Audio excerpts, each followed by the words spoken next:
100 preguntas y respuestas para comprender el conflicto colombiano es un espacio para divulgar el conocimiento histórico y promover el sano debate.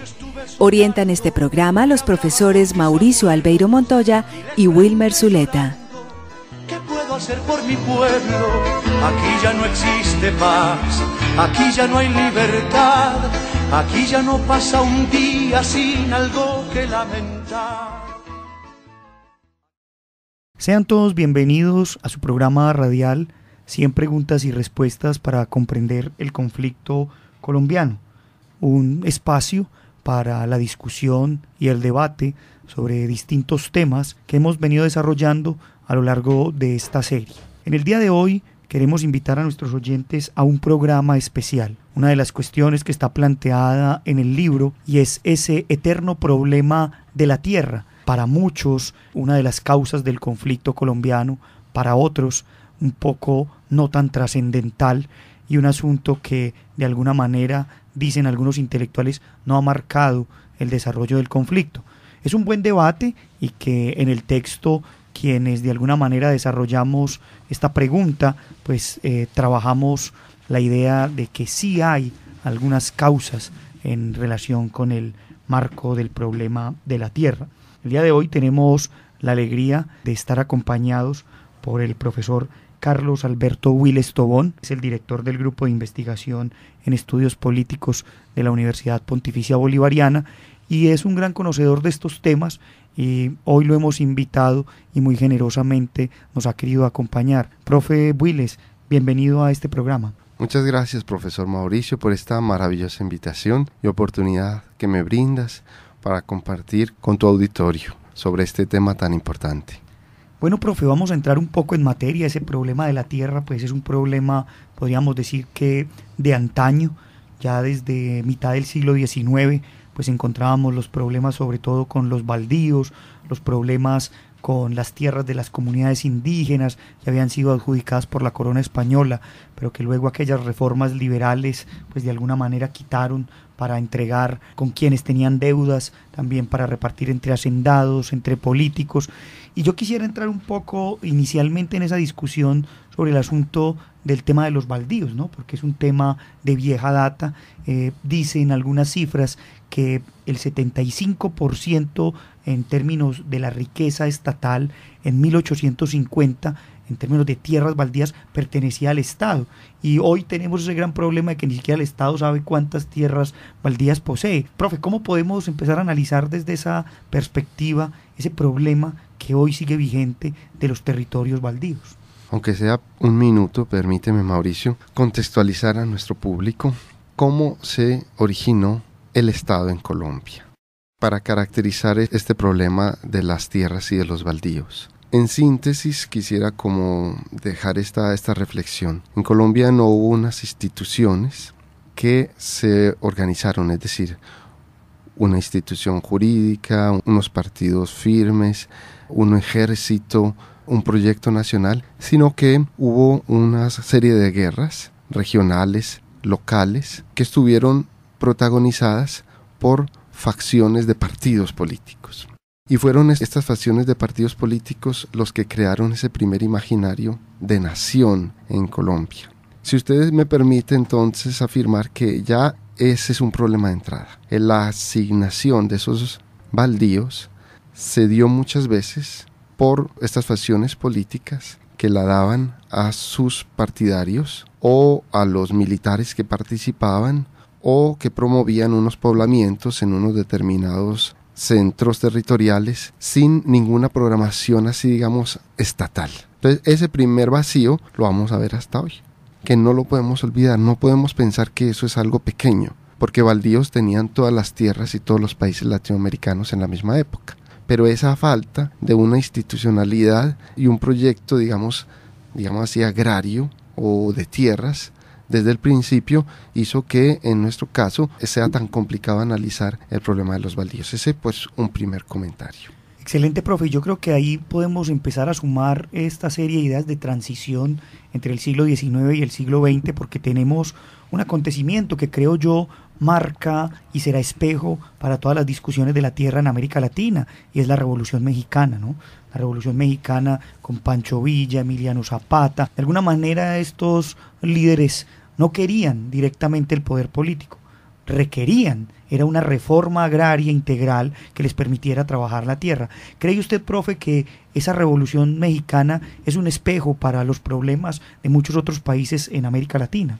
Es un espejo y fue también una inspiración, porque esa Revolución Mexicana a la que te refieres precisamente se va a consolidar en los años 30, y eso va a coincidir en nuestro país, afortunadamente, después de 46 años de gobiernos conservadores que estimularon mucho más todo este mundo del latifundismo. Llegaron los gobiernos liberales y de alguna manera esa ola de la Revolución Mexicana impactó a toda América Latina e impactó también a Colombia. De ahí entonces seguramente quisieras hacer énfasis en el gobierno de Alfonso López Pumarejo, que precisamente va a poner de alguna manera el tema de la reforma agraria tal como lo entiende el Estado moderno, el Estado-nación moderno en Colombia prácticamente por primera vez, aunque sabemos que ha habido leyes anteriores que de alguna manera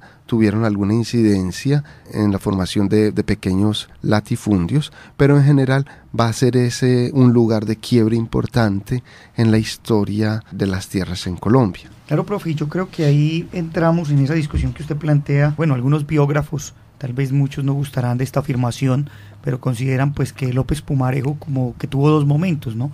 El momento de la reforma de 1936, esa famosa ley 200, para muchos muy revolucionaria, porque imponía la idea de un impuesto al no uso social de la tierra, pero que luego posteriormente en el año 1944, agobiado por problemas incluso de corrupción, pues y ya a portas de su renuncia, tiene que borrar con el codo lo que hizo con la mano, que fue una ley en 1944, que fue conocida como la Ley 100, que se echó para atrás, como diríamos vulgarmente, en muchas de las reformas que esa Ley 200 planteaba.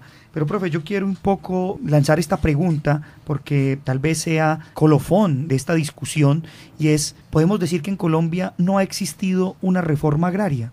Tal como se conoce en otros países, esto quiere decir que ninguna de las leyes que han sido consideradas procesos de reforma agraria han llegado a impactar una población relativamente mayoritaria que pudiéramos decir que corresponde a lo que se entiende por una reforma agraria. Que la reforma agraria en el fondo no es más que la idea en el campo de los recursos naturales de la democracia. En Francia, en Inglaterra, en Alemania, además de ese proceso de democratización de las ideas, también se dio precisamente el quiebre, lamentablemente a través muchas veces de la guerra y la violencia, y la toma de posesión de esas tierras, de esos grandes hacendados, en ese caso era la realeza o la monarquía, y una repartición de la tierra. También lo hizo, por ejemplo, el socialismo. Estoy hablando de Rusia, estoy hablando del caso de Polonia o de los países exsoviéticos, tal como se da una distribución de la tierra para acceso mayoritario de campesinos en Colombia, nunca se ha dado. Con eso, profe, también podemos decir que, bueno, de alguna manera, pues los casos latinoamericanos son bastante ilustrativos, mientras que en el Perú, por ejemplo, Alvarado hacía una reforma, en otros países tocó hacerlo por medio de la revolución, caso Cuba, caso Nicaragua, posteriormente. Y quiero dar un dato aquí que me llama mucho la atención, y es que no podemos obviar que en el año de 1949, la misión del Banco Interamericano para la Reconstrucción y el Fomento, que se conocía en ese momento como el BIRF y que fue liderada por el señor Currí, vino a Colombia a analizar el problema de la tierra. Y relata Álvaro Tirado Mejía en sus estudios que esta comisión daba como consejo al país que de alguna manera se utilizara el sistema de tributación para gravar con fuertes términos económicos la tierra mal utilizada o la que estuviera siendo no utilizada en beneficio social, cosa que nunca se hizo, porque ahí viene otro debate, profe. Usted ahorita decía, no tenemos esa reforma agraria como quisiéramos, pero yo creo que también eso ha reñido mucho con el problema de que hay una subutilización por el hecho del excesivo uso de la tierra para la ganadería. Tal cual. Son varias cosas. Como iniciamos nuestra conversación, tanto lo que comentabas, profe, acerca de el cambio del gobierno o de López Pumarejo, que al principio establece la ley 200 y después la ley 100, me hacen pensar el origen de nuestra conversación. En Colombia ha habido unas facciones políticas que han asumido y han cooptado el Estado. No se ha creado un Estado, una institucionalidad. Ese caso que estás comentando muestra precisamente cómo el presidente, cuando se fue a poner en práctica estas facciones políticas, económicas y sociales, que son más poderosas que el mismo Estado, hicieron que la misma ley no se cumpliera. Segundo, tomemos de ese caso del 36 un concepto, o mejor dicho dos, el de la función social de la tierra, y el segundo, el del gravamen a través de impuestos a la tierra. Usted lo ha tocado de nuevo, que en la comisión del 49 aparece la idea de gravar precisamente los grandes latifundios para poder movilizar esos grandes territorios hacia procesos de producción, y no fue posible. Si ustedes piensan, estamos hablando de terminologías que propuso el acuerdo con las FARC, por ejemplo. Cuando se habla de un banco de tierras que precisamente tenga esa función, que es la primera de la vida, de la identidad del campesino, de la construcción de la cultura, que esa es la tierra, y segundo, que tenga una forma de producción económica especialmente para familias, campesinos, indígenas, afrodescendientes que han sido o expulsados de sus territorios o nunca han tenido la posesión de la tierra. Pero aquí la posesión de la tierra no es, profesor, algo vano, sino que la tierra es el mismo origen de una nación. Fíjese que buena parte de nuestras regiones, de nuestras culturas, tienen identidad precisamente con las geografías, los ríos, los alimentos. O sea que eso es un elemento determinante.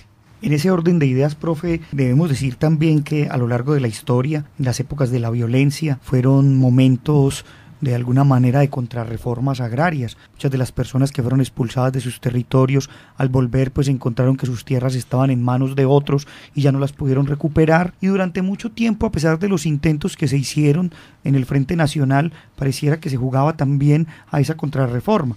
El mejor ejemplo de ello es que los avances que pudieron lograr figuras como Alberto Lleras Camargo o el mismo Lleras Restrepo con asuntos como la creación de la ANUC, en algún momento símbolos de reforma agraria, fueron después retrocedidos por asuntos como el famoso Pacto de Chicoral, propuesto pues por Pastrana Borrero, y por aquellas normas que dieron como beneficio a que sí era la ganadería un buen uso social de la tierra. Entonces yo creo que también hemos vivido bajo esa dinámica, profe, en la que se intenta la reforma, pero hay contrarreformas, y quiero ahí sumar un elemento y escuchar su opinión, profe, en ese sentido, ya entrando un poco a esos marcos de la década de los 80, porque para muchos la década de los 80 y la década de los 90 son décadas de clara contrarreforma agraria, donde los grupos armados ilegales, sin importar su tendencia, pues llegaron a los territorios, desplazaron a la gente y en muchos territorios incluso obligaron a las personas a pasar las escrituras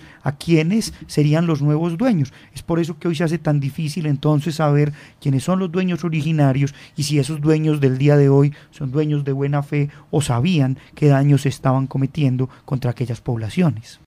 Me da usted la oportunidad para comentar algo que uno lleva un poco por dentro como una especie de rabia histórica. Precisamente, tanto desde los años 50 hasta la época del narcotráfico, las facciones de partidos políticos han tenido mucho que ver cuando han gobernado en el país para que esos desplazamientos faciliten o grandes latifundios o que pasen a grupos armados o ilegales o simplemente a compras muy baratas de tierras en los años 90.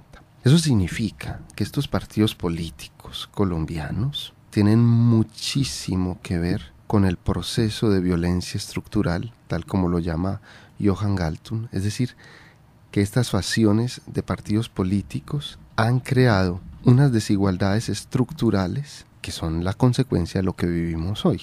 Con respecto a los años 70, sí quisiera hacer un pequeño homenaje. Entre los años 60 y 70 hubo en este país un movimiento fuerte que se llamó el Frente, el de los socialistas, ¿cómo eran? El Frente Unido. El Frente Unido, que fue todo un movimiento de izquierdas, creó movimientos sociales en las ciudades y movimientos campesinos que de alguna manera motivaron y propiciaron a los gobiernos del momento y forzaron a hacer unas ciertas reformas agrarias. Usted mismo, profesor, en su libro anota que en la década de los 70, haciendo usted sus estudios en comparación con el Gini, la desigualdad en Colombia es muchísimo más baja que la que tenemos hoy en día. Entonces es un homenaje a esos movimientos sociales, campesinos, que en una estructura casi dictatorial que fue la del Frente Nacional pudieron sobrevivir. Y eso es interesante, un detalle pues como para decir que no todo es o sea, que hubo un momento en que las luchas populares y sociales alcanzaron unos ciertos réditos, aunque fueron después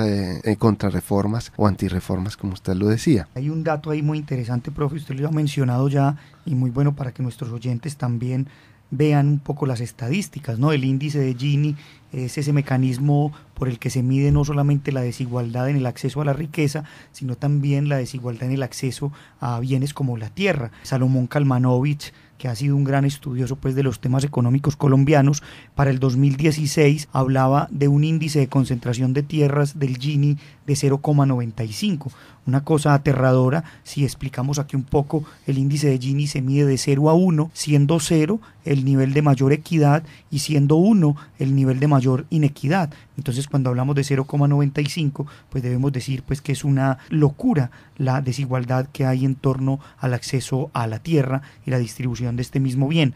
Y así, profe, como usted hace un homenaje en estos términos a este movimiento político, yo quiero invitar también a nuestros oyentes a que cuando puedan lean una novela de Daniel Ferreira que se llama La rebelión de los oficios inútiles, una bella obra que cuenta un poco esas luchas de muchos campesinos en las décadas de los 70 y los 80 y un poco esa frustración de lo que fue la ANUC, que empezó muy bien, pero que con sus luchas, las invasiones a los territorios y las peleas con la fuerza pública y también con los intereses políticos, pues terminaron de alguna manera fracasando. Pero es una bella novela que recrea esas luchas populares y sociales que hasta el día de hoy siguen vigentes. Las podemos ver en las mingas indígenas, en los reclamos de las poblaciones afro y de alguna manera en todos estos deseos que existen de la recuperación de tierras. Y yo quiero un poco entrar en esa discusión, profe, ya un poco más actual, y es mirar por qué ha sido tan difícil hablar de ese problema de las tierras. Incluso recordará usted, profe, que la ley 1448, que es esa ley que en uno de sus apartados habla de la recuperación de tierras, fue todo un debate y terminó imponiendo la fecha de 1991 para el tema del despojo de tierras, y es un debate pues muy grande porque para muchos los 80 aquí también fueron una década de despojo y pareciese que eso no está del todo tan reconocido. Y yo quisiera preguntarle, profe, aquí con su experiencia también en los territorios, los trabajos que viene usted desarrollando con comunidades en términos de tierras, que nos cuente un poco. O sea, ¿qué se escucha en los territorios cuando se habla de la restitución de tierras? Hay temor, la gente teme porque los mismos actores hoy llamados pues disidencias o BACRIM pues quieren mantener cooptados esos territorios o los han utilizado para muchas otras cosas y negocios que hoy no benefician de hecho a la comunidad. Y hay un poco también, profe, desde su experiencia, que nos hable un poco de esa diferencia que podemos denominar hoy y que el profesor Absalón Machado en su libro del problema de la tierra denomina muy bien. Hoy ya no hablamos de tierra, hoy hablamos de territorio. ¿Y por qué el territorio es tan importante y por qué esos debates en el mundo contemporáneo? Es como para una tesis doctoral todas estas preguntas, muchas gracias. Voy a comentar dos datos de los años 70. En los años 70 se hace la ley que permite la reconfiguración de los resguardos indígenas. Y eso es un gran logro. Yo me atrevo a decir que esa es una semi-reforma agraria real, porque si ponemos en peso, son 31 millones de hectáreas que se entregaron a los resguardos indígenas y 24 millones son de reservas naturales en general, de bosques. Buena parte, y gracias a esas leyes se ha mantenido una parte de nuestro territorio y de la biodiversidad se ha conservado, afortunadamente. Segundo, en los años 70 también hubo 70s y 80s la bonanza de la marihuana y esa bonanza ocasionó desplazamiento muy fuerte. Y eso no se ha estudiado bien, que eso después va a tener todas las consecuencias en los años 90, pero esa bonanza fue tan importante que mientras todos los países en los años 80 estaban, así se llama la década perdida en América Latina, pues en Colombia no. En Colombia se mantuvo más o menos la economía gracias a esa bonanza de la marihuana. Entonces mira cómo todo eso se va pegando. Con respecto a las comunidades, pues toquemos las comunidades indígenas y las comunidades o consejos comunitarios que son todos los grupos de afrodescendientes en Colombia. Esas dos grandes comunidades culturales étnicas gozan de tierras colectivas.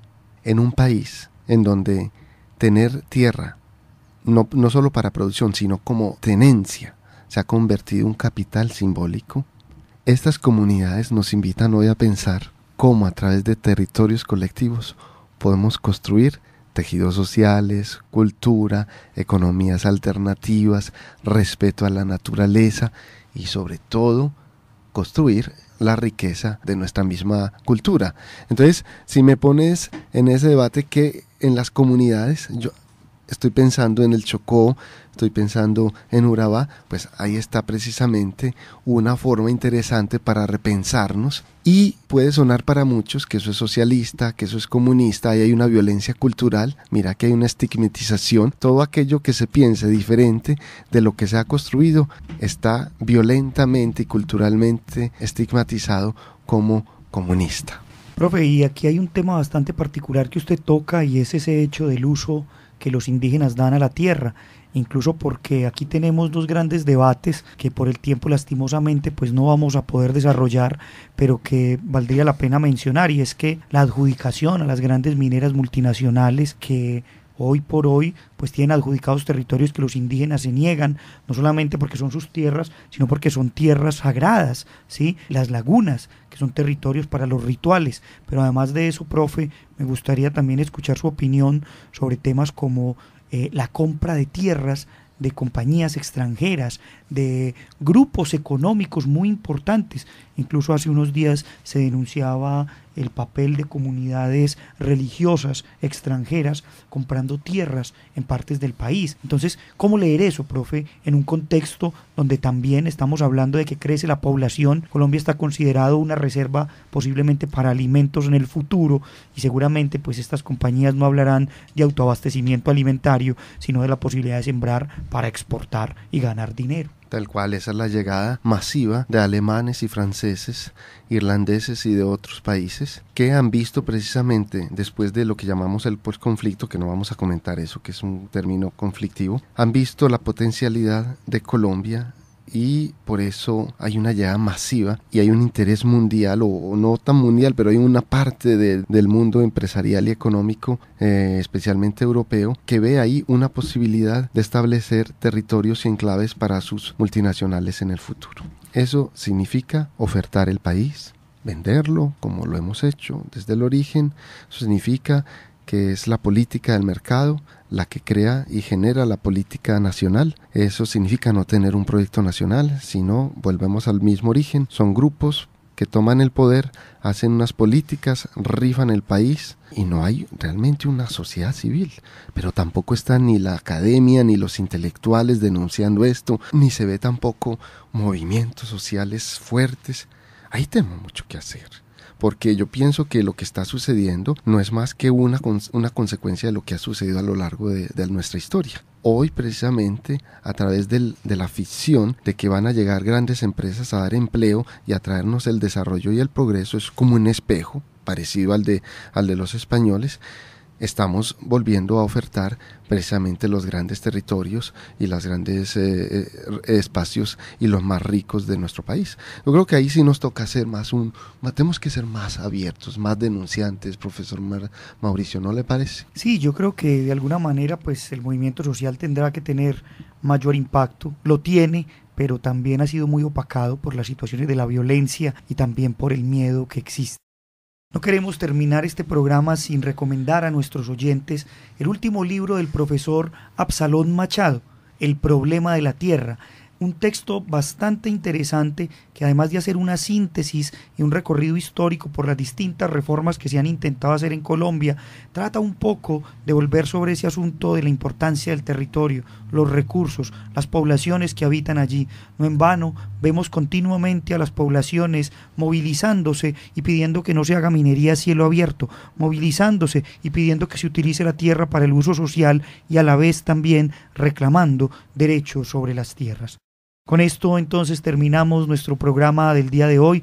Agradecemos nuevamente al profesor Carlos Builes con todos sus comentarios y con sus maravillosas apreciaciones que han nutrido este programa, a la Universidad Nacional que nos brinda este espacio, a Jorge Benjumea en el máster y a todos ustedes, nuestros oyentes que asiduamente siguen nuestro programa. Los invitamos para una próxima emisión. Hasta pronto.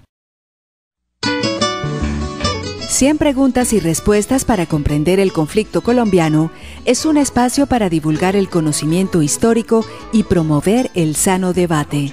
Orientan este programa los profesores Mauricio Albeiro Montoya y Wilmer Zuleta. ¿Qué puedo hacer por mi pueblo? Aquí ya no existe paz, aquí ya no hay libertad, aquí ya no pasa un día sin algo que lamentar.